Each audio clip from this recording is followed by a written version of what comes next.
Hello friends, how are you. कैसे हैं आप सभी लोग।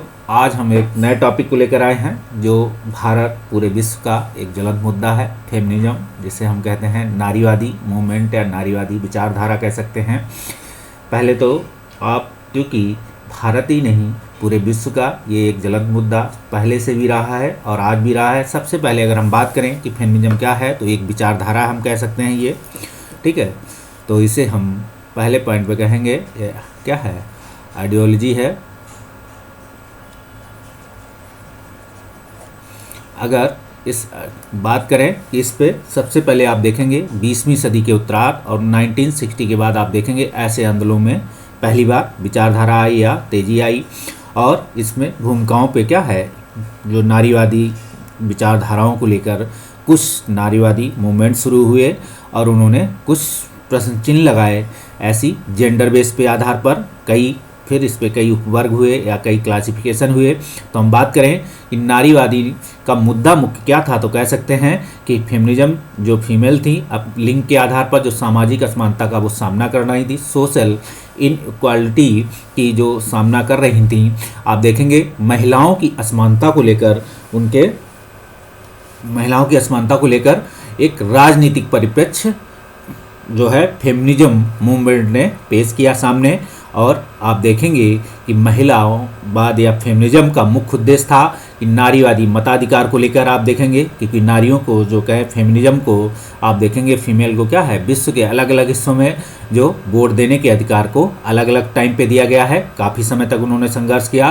फिर समान शिक्षा की बात आई, लोक जीवन में महिलाओं की भागीदारी, और आप देखेंगे क्या हुआ, गर्भपात का अधिकार और स्वैच्छिक परिधान का भी अधिकार आदि महिलावादी आंदोलनों के पहले ये मुख्य मुद्दे थे जब फेमिनिज्म मूवमेंट की शुरुआत होती है।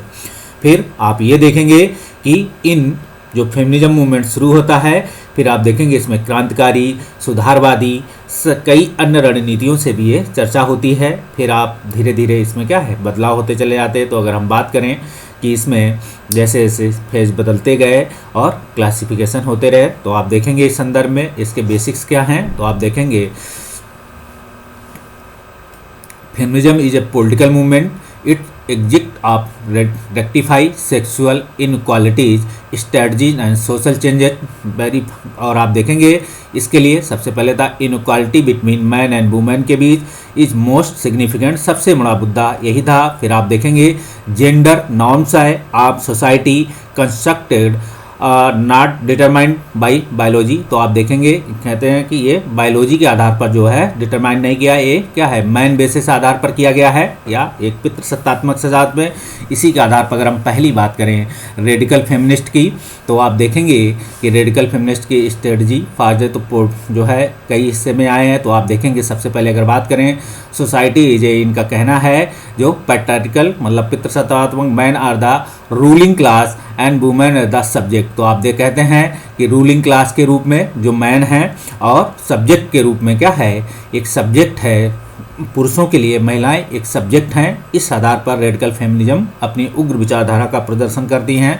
फिर कहते हैं इसमें आते हैं रोज मैटन का नाम आता है 1989 1998 में देखेंगे two groups of radical feminist बनते हैं। पहले आप देखेंगे रेडिकल जो है लिबर्टेरियन फेमिनिस्ट होते हैं, I am for the state of androgyny आप देख सकते हैं। फिर आप देखेंगे कि आनुवंशिक रूप से जो है आप देखेंगे रेडिकल दूसरा बनता है रेडिकल कल्चरल फेमिनिस्ट। तो बिलीव करते हैं इन द आप सुपर जो है superiority of the feminist celebrate और christianities associated with feminist such a emotions. तो आप देखेंगे किस आधार पर दोनों की जो है क्लासिफिकेशन होता है इसके जो रेडिकल फेमिनिस्ट है। इसके बाद आप देखेंगे जो स्ट्रेटजी फॉर चेंजेज में आप देखेंगे कि इन्होंने किस हिसाब से स्ट्रेटजी अपनी चेंज लाए। तो आप देखेंगे पॉलिटिकल लेस्बियन के रूप में आते हैं और दूसरी आप देखेंगे जो है इस पार्टी जब women of the communist and matrifocal आप देखेंगे हाउस होल्डर्स। तो आप देखेंगे कहने का मतलब है कि महिलाओं को जो है एक हाउस होल्ड मतलब पूरे घर का एक प्रमुख मुखिया के रूप में हाउस होल्ड बनाना इनका चेंजेस था। दूसरा कैंपेनिंग अगेंस्ट ऑब्जेक्टिफिकेशन, तो आप देख सकते हैं इस संदर्भ में।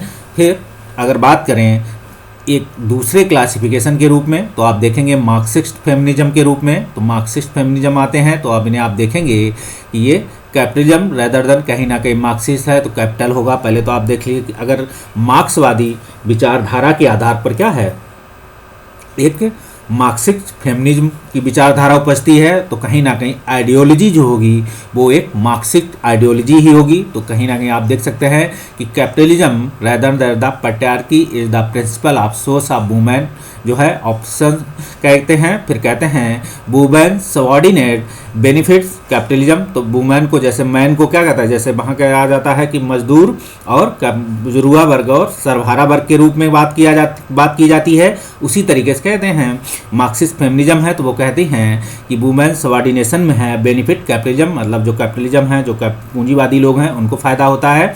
फिर आप देखेंगे कि women reproduce the labour force of free और सोशलाइजेशन डन फॉर फ्री। तो आप देखेंगे कहीं ना कहीं वही विचारधारा है जो एक मार्क्सवादी विचारधारा के रूप में आती है सामने। सिर्फ आप देख सकते हैं कि इन्हें सिर्फ वुमेन के रूप में, क्योंकि वहाँ जो लेबर क्लास है वो मैन और वुमेन दोनों हैं, आप देख सकते हैं उसी आधार पर इन्होंने अपनी विचारधारा दी हुई है।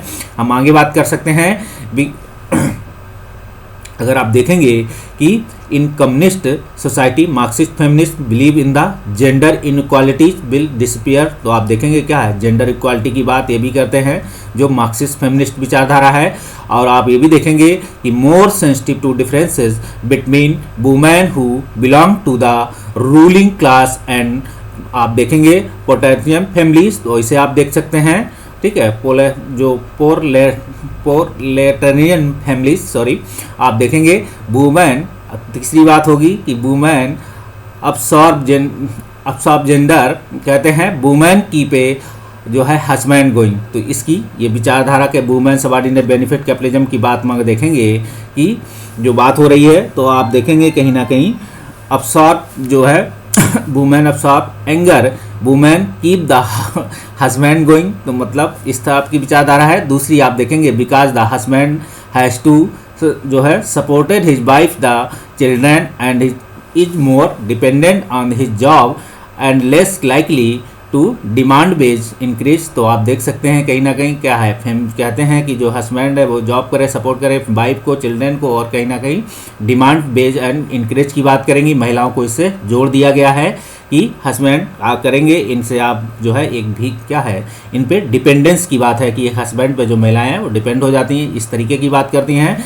फिर हम बात करेंगे जो है लिबरल फेमिनिज्म की। तो आप देखेंगे लिबरल फेमिनिज्म के रूप में अगर देखें पहली अगर बात करेंगे इसके साथ, तो आप देखेंगे the creation of equal opportunities की बात, क्योंकि लिबरल हैं, उदारवादी हैं, तो फिर बाद में क्या आता है, धीरे धीरे इनकी विचारधारा में कहीं कहीं ना मुद्दा फुलफिल होता चला जाता है। अगर हम बात करें इस फुलफिल मुद्दे के रूप में, आप देख सकते हैं कि इनके कहीं ना कहीं दूसरे चरण के रूप में अगर बात करें, तो आप देख सकते हैं कि लिबरल जो फेमिनिज्म है, तो इनको भी आप देख सकते हैं। तो opportunity is the main and I am क्या liberal feminism is sex discrimination act and equal pay की बात करते हैं। मतलब कहते हैं कि सेक्स मतलब जेंडर के रूप में नारी पुरुष या स्त्री पुरुष के रूप में समानता हो, जो इक्वल पे है मतलब जो वेतन के रूप में उनमें समानता हो, कहीं भी ये भेद की बात नहीं करते हैं, क्योंकि इसी के साथ आप देखेंगे कई क्लासिफिकेशन शुरू हो जाएंगे जो है आगे चल के, और इसी के आधार पर क्या है भारतीय संविधान या इंडियन कॉन्स्टिट्यूशन का भी क्या है फॉर्मेशन होता है। आप देख सकते हैं 15 मतलब आप कहेंगे फंडामेंटल राइट से शुरू हो जाएगा, या हम कहें भारतीय संविधान के क्रक्स मतलब कुंजी या प्रियम्बल के साथ आप देखते चले जाएंगे। कहीं भी ऐसी बात नहीं आई है कि कहीं पुरुषों को वरीयता दी जाएगी, ठीक है, आप देख सकते हैं चाहे कोई भी जॉब हो वो। फिर हम बात करें संविधान में ऐसी कोई भी कहीं भी ऐसे शब्द नहीं लिखे हुए हैं, आप देख सकते हैं। इसी आधार पर do not seek revolutionary changes, मतलब ये बहुत ज़्यादा क्या है जो फेमिनिस्ट जो फिर रेडिकल फेमिनिज्म थे उसमें धीरे धीरे विचारधारा में जब परिवर्तन आता है तो ये क्या है रिवोल्यूशनरी चेंजेस को अपनी विचारधारा में बदल देते हैं और धीरे धीरे कहते हैं work with in the existing structure, तो इसको बदलाव लगते हैं कि स्त्री पुरुष समानता के साथ सभी एक साथ काम करें। इसके साथ आप देखेंगे both man and women are harm by gender inequality. तो बोथ मूवमेंट मतलब महिला, सिर्फ लिबरल फेमिनिज्म जो है लिखा हुआ है, ये विचारधारा मैन और वुमेन दोनों के लिए जहाँ असमानता होती है उस असमानता की बात करती हैं। इसके बाद हम बात करेंगे सोशलाइजेशन इनटू जो है ट्रेडिशनल जेंडर रोल्स जो है प्रोसीड राइट एंड इनफ्लेक्सिबल। देख सकते हैं spectrum of man and women. तो आप देख सकते हैं इस संदर्भ में भी ये अपनी विचार करते हैं कि फिर दूसरी बात है discrimination prevented women from having equal opportunity. तो आपको वही बात है, कहीं ना कहीं discrimination prevented women and from having equal opportunity मतलब समानता की बात करती हैं। फिर आप इसको उत्तरवादी इसे कह सकते हैं, डिफरेंस जो है पोस्ट मॉडर्निज्म विचारधारा है। तो आपको बता दें कि नारीवाद को उत्तरवाद नारीवाद भी कहा जाता है। नारीवादी आंदोलनों का मुख्य उद्देश्य था कि उन्होंने, जब पोस्ट मॉडर्न फेमिनिज्म की बात आती है तब ये विचारधारा निकल के आती है कि नारीवादी आंदोलनों ने अपने उद्देश्य प्राप्त कर लिए हैं। तो ऐसी विचारधारा के साथ आप देखेंगे नारीवादी विचारों में भी आप देखेंगे क्या है, बिखराव देखा जा सकता है। फिर इनमें क्या है, एक मॉडर्न सोसाइटी से इनका फेमिनिज्म विचारधारा या आंदोलन जुड़ता है तो इनके हिस्से अलग अलग हिस्सों में, क्योंकि लिबरल फेमिनिज्म से फिर पोस्ट मॉडर्न फेमिनिज्म उतरता है तो अलग अलग बिखराव दिखे पड़ेगा, जिसमें नारीवाद के साथ समान आधार नहीं देखे जा सकते हैं। जो नारीवादी आंदोलन जिस उद्देश्य के साथ शुरू होता है वो उद्देश्य या वो विचारधारा कहीं ना कहीं क्या है, डिस्क्रिप्टिव आप देख सकते हैं टूट फूट विचारधारा के रूप में आती है। इसमें आप देखेंगे कि कहीं नारीवाद के उदारवादी, समाजवादी और परिवर्तनवादी विचारों के अतिरिक्त उत्तर आधुनिकवाद, नारीवाद, मनोवैज्ञानिक या अन्वेषण कह सकते हैं। नारीवाद मतलब फेमिनिज्म, साइकोलॉजी, रिसर्चर, R&D कह सकते हैं, ठीक है। और जिसमें नारीवादी, अश्वेत नारीवादी, समलैंगिक नारीवादी, लेस्बियन वाले मुद्दे भी आ जाते हैं, आप देख सकते हैं।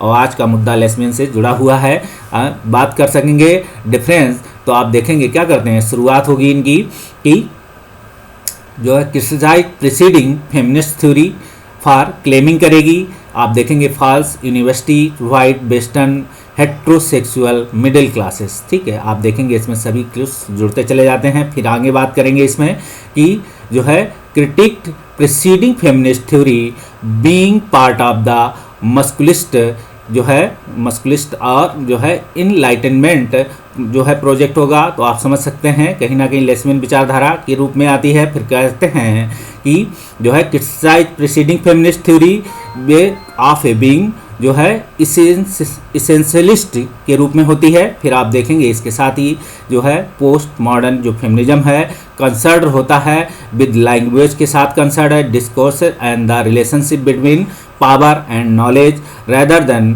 Political and opportunities. तो बहुत सारे देखेंगे कि क्या रिलेशनशिप इनका स्थापित होता है पोस्ट मॉडर्न में। देख सकते हैं कि पावर के साथ होगा, नॉलेज के साथ होगा, rather than politics and opportunities. तो ये अपॉर्चुनिटीज़ के साथ धीरे धीरे अपनी विचारधारा जहाँ देख सकते हैं कि हर व्यक्ति की क्या है, अब मॉडर्न विचारधारा इसके साथ जुड़ गई है। तो जहाँ जिसकी जैसी अपॉर्चुनिटी, जैसी पॉलिटिक्स बेनिफिट होंगे, नॉलेज होगी, जिसकी पावर्स होगी, तो उस हिसाब से इन्होंने अपनी विचारधारा को जोड़ा है। और इसके साथ ही हम कभी फेमिनिज्म पे पूरे टॉपिक पे टॉपिक बाई टॉपिक या बात करें एकदम विस्तार से हम लोग चर्चा करेंगे। तब तक आप इस मैप के साथ अगर आप UPSC, CSC, PPCS अन्य जगह अगर आप मेंस दे रहे हैं या आगे समय कोई ऐसा ऐसे लिखने को आए तो आप इन पॉइंट को आधार बनाकर या क्रक्स बनाकर आप इन्हें लिख सकते हैं, इनके आधार पर लिख सकते हैं। आपको अच्छे मार्क्स मिलने की पूरी संभावना रहेगी मेरी तरफ से। तो आशा करते हैं आपको हमारा पढ़ाया हुआ अच्छा लगा हुआ, आपको मेरा पढ़ाया हुआ जो भी जैसा भी लगा आप मुझे प्लीज़ कमेंट और अपनी आइडियाज़ दें। चलिए मिलते हैं तब तक के लिए अगले वीडियो में, तब तक के लिए बाय बाय।